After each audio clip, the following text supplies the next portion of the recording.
Hello दोस्तों, स्वागत है आपका। दुनिया की सर्वाधिक पढ़े जाने वाली आध्यात्मिक किताबों में से एक है ऑटोबायोग्राफी ऑफ ए योगी। भारतीय आध्यात्मिक परंपराओं के महानतम योगी में से एक है परमहंस योगी नंद की आत्मकथा 1946 में छिपी थी। इसके हिंदी संस्कार का नाम है योगी कथामृत। इंडिया जर्नल ने इनके बारे में कहा था कि यह एक ऐसी पुस्तक है जो मन और आत्मा के द्वार खोल देती है। किताब की खासियत है कि योगियों के बारे में खुद एक योगी द्वारा लिखी गई यह किताब है। इस महान योगी की आत्मकथा की यात्रा पर आगे बढ़ने से पहले ज़रूरी है कि उनकी मृत्यु के एक वाक़ये का जिक्र करें। तो दोस्तों, चैनल पे नए हो तो सब्सक्राइब कर लो हमारा चैनल, ताकि ऐसे बायोग्राफी आपको देखने को मिल सके। यह उनकी योगी की तौर पर पूरी जिंदगी की गई कमाई की एक झलक है। लॉस एंजलिस में 7 मार्च 1952 को भारतीय राजदूत विनय रंजन सेन के सम्मान में हुए भोज के अवसर पर अपना भाषण खत्म करके बाद संत परमहंस योगीनंद ने महासमाधि में प्रवेश किया। फॉरेस्ट लॉन मेमोरियल पार्क के उनके पार्थिव शरीर को अस्थायी रूप से रखा गया था। इसलिए पार्क के निर्देश हैरी टी रोवे के अनुसार मृत्यु के 20 दिन बाद भी न तो उनकी त्वचा का रंग बदला और न उनके शरीर के तंतुओं के उत्कर्षण बदले। उनके मुख की आभा जो की त्यों रही। ऐसा अद्भुत वाक्य उन्होंने पहले कभी नहीं देखा था। आत्मकथा को परमहंस योगी ने बेहद सिंसियर और सीरियस तौर ढंग से लिखा था। बचपन से लेकर आज तक दोस्तों, श्री श्री श्री परमहंस योगानंद का जन्म 5 जनवरी 1893 को उत्तर प्रदेश के गोरखपुर शहर में एक धर्मपरायण व समृद्ध बंगाली परिवार में हुआ था। माता पिता उनके नाम पर मुकुंद लाल घोष रखा। उनके सगे संबंधियों को यह स्पष्ट दिखता था कि बचपन से ही उनकी चेतना की गहराई एक अध्यात्म का अनुभव साधारण नहीं बल्कि असाधारण से कहीं अधिक था। योगानंद के माता पिता प्रसिद्ध गुरु लाहिड़ी महाशय के शिष्य थे, जिन्होंने आधुनिक भारत में क्रिया योग के उत्थान में प्रमुख भूमिका निभाई थी। जब योगानंद की अपनी माँ की गोद में ही थे, तब लाहिड़िया महाशय ने उन्हें आशीर्वाद दिया था कि भविष्यवाणी की थी कि छोटी माँ तुम्हारा पुत्र एक योगी बनेगा। एक आध्यात्मिक इंजन की भांति वह कई आत्माओं को ईश्वर के साम्राज्य में ले जाएगा। अपनी युवावस्था में मुकुंद ने एक ईश्वर प्राप्त गुरु को पाना की आशा से भारत में कई साधुओं और संतों से भेंट की। सन 1910 में 77 वर्ष की आयु में वे पूजनीय संत श्री श्री स्वामी श्रीयुक्ति गिरी के शिष्य बन गए। इस महान गुरु के आश्रम में उन्होंने अपने जीवन के अगले 10 वर्ष बिताए और उनसे कठोर परंतु प्रेमपूर्वक अध्यात्म शिक्षा प्राप्त की। पहली भेंट पर ही और इसके पश्चात कई बार श्री युक्तेश्वर जी ने अपने युवा शिष्य को बताया कि उसे ही प्राचीन क्रिया योग के विज्ञान में को अमेरिका तथा पूरे विश्व भर में प्रसार करने के लिए चुना गया था। मुकुंद द्वारा कोलकाता विश्वविद्यालय से सन 1915 में स्नातक की डिग्री प्राप्त करने के बाद उनके गुरु ने उन्हें गरिमामय संन्यास परंपरा के अनुसार संन्यास की दीक्षा दी और तब उन्हें योगानंद नाम दिया गया, और जिसका अर्थ है दिव्य योग के द्वारा परमात्मा का प्राप्ति। अपने जीवन को ईश्वर प्रेम तथा सेवा के लिए समर्पित करने की उनकी इच्छा इस प्रकार पूर्ण हुई। योगानंद जी ने 1917 में लड़कों के लिए एक आदर्श जीवन विद्यालय की स्थापना के साथ साथ अपना जीवन कार्य आरंभ किया। इस स्कूल में आधुनिक शिक्षा के साथ साथ योग एवं आध्यात्म आदर्शों में प्रशिक्षण भी दिया जाता था। कसीबा बाजार के महाराजा ने विश्वविद्यालय को चलाने के लिए रांची, जो कि कोलकाता से लगभग 250 मील दूर है, में स्थित अपना ग्रीष्मकालीन महल उपलब्ध कराया था। कुछ साल बाद स्कूल को देखने आए महात्मा गांधी ने लिखा, इस स्थान ने मेरे मन को गहराई से प्रभावित किया है। सन 1920 में एक दिन रांची स्कूल में ध्यान करते हुए योगानंद जी को एक दिव्य अनुभव हुआ, जिससे उन्होंने समझा कि अब पश्चिम में उनका कार्य आरंभ करने का समय आ गया है। वो तुरंत कोलकाता के लिए रवाना हो गए, जहां अगले ही दिन उन्हें बोस्टन में उस साल आयोजित होने वाले धार्मिक नेताओं के लिए एक अंतर्राष्ट्रीय सम्मेलन में भारत का प्रतिनिधित्व करने के लिए निमंत्रण मिल गया था। श्री योगी जी ने योगानंद जी के इस संकल्प की पुष्टि करते हुए कहा कि वह यही समय था और आगे कहा, सभी दरवाजे तुम्हारे लिए खुले हैं, अभी नहीं तो कभी नहीं जा सकोगे। अमेरिका प्रस्थान करने से कुछ समय पहले योगानंद जी को महावीर बाबा जी की दर्शन प्राप्ति हुई थी। महावतर बाबा जी क्रियाओं योग को एक युग में पुनः जीवित करने वाले मृत्युंजय परम गुरु है। बाबा जी ने योगानंद जी से कहा कि तुम ही वह हो जिसे मैंने पश्चात्य जाग्ञ और जगत में क्रियाओं योग का प्रसार करने के लिए चुना है। बहुत वर्ष पहले मैं तुम्हारे गुरु युक्तेश्वर से कुंभ के मेले में मिला था और तभी मैंने उनसे कह दिया था कि मैं तुम्हें उनके पास शिक्षा ग्रहण करने के लिए भेजूंगा। ईश्वर साक्षात्कार की वैज्ञानिक प्रणाली क्रिया योग का अंततः सभी देशों में प्रसार हो जाएगा और मनुष्य को अनंत परमात्मा पिता का व्यक्तित्व इंद्रियतीत अनुभव होगा।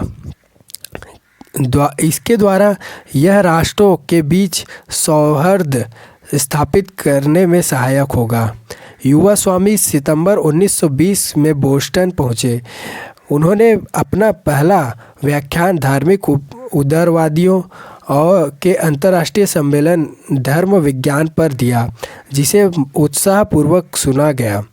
उसी वर्ष उन्होंने भारत के योग के प्राचीन विज्ञान और दर्शन एवं इसकी कालजयी ध्यान की परंपरा पर अपनी शिक्षाओं का प्रसार करने के लिए सेल्फी रियलाइजेशन फेलोशिप की स्थापना की गई। पहला SRF ध्यान केंद्र बोस्टन में डॉक्टर MW लुइस और श्रीमती एलिस हैस, जो परवर्ती काल में सिस्टर योगा माता बनी, की मदद से शुरू किया गया, जो आगे चलकर योगानंद जी के आजीवन शिष्य बन गए। अगले कई वर्षों तक वे अमेरिका के पूर्व तटीय क्षेत्रों में रहे, जहां पर उन्होंने व्याख्यान दिए और योग सिखाया। सन 1924 में उन्होंने पूरे अमेरिका का दौरा किया और कई शहरों में योग पर व्याख्यान दिए। सन 1925 में शुरुआत में लॉस एंजलिस पहुंचकर उन्होंने माउंट वाशिंगटन के ऊपर सेल्फी रियलाइजेशन फेलोशिप के अंतर्राष्ट्रीय मुख्यालय की स्थापना की, जो कि आगे चलकर उसके बढ़ते काम का आध्यात्मिक और प्रशासनिक केंद्र बन गया।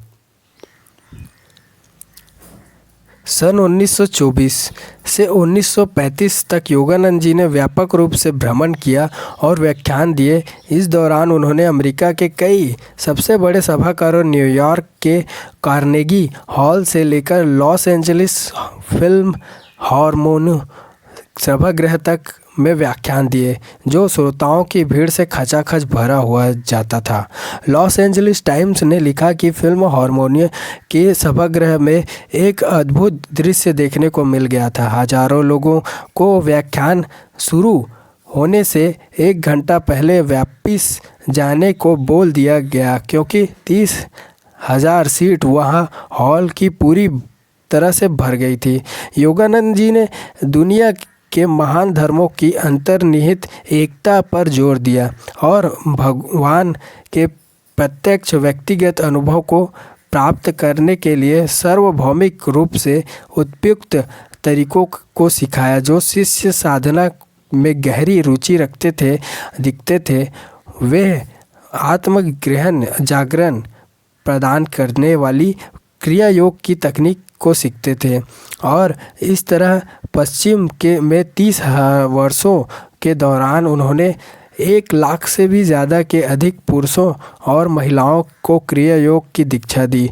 जो उनके शिष्य बने उनमें विज्ञान, व्यवसाय और कला के कई प्रमुख व्यक्ति थे, जैसे बागबानी विशेषज्ञ लूथर बर्बैक, ओपेरा गायिका ओमेली गाली रुचि, जॉर्ज ईस्टमैन, कवि एडविन मार्खन और ऑर्केस्ट्रा दार्शनिक लियोपोल्ड स्टोविक। सन 1927 में अमेरिका के राष्ट्रपति कैल्विन कूलिज ने भी उन्हें औपचारिक रूप से व्हाइट हाउस में आमंत्रित किया। वे समाचार पत्रों में योगानंद जी की गतिविधियों के बारे में पढ़कर उनमें रुचि लेने लगे। सन 1929 में मैक्सिको की 2 महीने की यात्रा के दौरान उन्होंने लैटिन अमेरिका में अपने कार्य के भविष्य के बीच मैक्सिको के राष्ट्रपति डॉक्टर एमिलियो पोर्टेस गिल ने उसका स्वागत किया। योगानंद जी की शिक्षा के आजीविका प्रशंसक बन गए। 1930 के दशक में मध्य तक परमहंस जी के वे आरंभिक शिक्षक और शिष्य उनके संपर्क में आ चुके थे, जो आगे चलकर उन्हें सेल्फ रियलाइजेशन में फेलोशिप कार्य का विस्तार करने और उनके जीवन काल समाप्त होने के बाद क्रियाओं के मिशन को आगे बढ़ाने में मदद करने वाले थे। इन शिष्यों में वे 2 भी शामिल थे जिन्हें उन्होंने अपने आध्यात्म उत्तरदायी के रूप में सेल्फ रियलाइजेशन फेलोशिप के अध्यक्ष के पद पर नियुक्त किया था। राजश्री जनकानंद, जो 1932 में कनसास शहर के गुरुजी मिले, और श्री दया माता, जिन्होंने 1 वर्ष पूर्व सॉल्ट लेक सिटी में उनकी कक्षाओं में भाग लिया था। अन्य शिष्य उन्होंने 1920 और 1930 के दशक के दौरान उनके व्याख्यान कार्यक्रमों में भाग लिया और ISS के कार्य के लिए अपना जीवन समर्पित करने के लिए आगे आए। श्रीमती M.W. लुइस, जिन्होंने 1920 में बोस्टन में उनसे मुलाकात की, ज्ञान माता, तारा माता, दुर्गा माता, आनंद माता, श्रद्धा माता और शैल सुता माता। इस प्रकार योगानंद के शरीर छोड़ने के कई वर्षों बाद तक श्री सेल्फ रियलाइजेशन फेलोशिप को उन शिष्यों का निर्देश प्राप्त होता रहा जिन्होंने परमहंस योगानंद जी से व्यक्तिगत अध्यात्म की शिक्षा प्राप्त की थी। उनके कार्य के शुरुआती वर्षों में योगानंद के कुछ ही व्याख्यान और कक्षाएं अभिलेखित की गई, लेकिन 1931 में श्री दया माता विश्वेश्वर संगठन की अध्यक्ष बनी। उनके आश्रम में शामिल हुई। उन्होंने योगानंद के सैकड़ों व्याख्यानों, कक्षाओं और औपचारिक बातचीतों को ईमानदारी से अभिलेखित करने का पवित्र कार्य किया, ताकि उनके ज्ञान और प्रेरणा को उनकी मूल शक्ति और पवित्रता के साथ संरक्षित रखा जा सके और पीढ़ियों दर पीढ़ियों सेल्फ रियलाइजेशन फेलोशिप द्वारा प्रकाशित किया जा सके। परमहंस योगानंद जी ने अपने अंतिम वर्ष काफ़ी हद तक एकांत में बिताया, जिस दौरान उन्होंने अपने लेखन को पूरा करने के लिए अत्यंत परिश्रम किया, जिसमें श्रीमद् भागवत गीता तथा जीसस क्राइस्ट के 4 गोस्पेल्स में दी गई दीक्षाओं पर उनकी विस्तृत टीका और पहले प्रकाशित हो चुकी पुस्तकों जैसे विस्परशिप फ्रॉम एटर्निटी और योगा सत्संग पाठमाला का पुनर्लोकन शामिल है। इस दौरान उन्होंने श्री श्री दया माता, श्री श्री मृण माता, श्री श्री माता तथा कुछ अन्य घनिष्ठ शिष्यों को तथा साथ लेकर भी काफ़ी कार्य किए और साथ ही उन्होंने अध्यात्म और संगठनात्मक मार्गदर्शन प्रदान किए, ताकि उनके इस संसार से चले जाने के बाद वे उनके विश्वव्यापी कार्य को आगे बढ़ाने में सक्षम हो सके। तो दोस्तों, ये थी बायोग्राफी ऑफ योगानंद जी के बारे में। तो आपको कैसी लगी हमें कमेंट करके ज़रूर बताइए। चैनल पे नए हो तो सब्सक्राइब कीजिए, क्योंकि हमें इस वीडियो में बनाने में बहुत मेहनत लगती है। तो प्लीज़ एक सब्सक्राइब, एक लाइक ज़रूर कीजिए। तो मिलते हैं नेक्स्ट वीडियो में।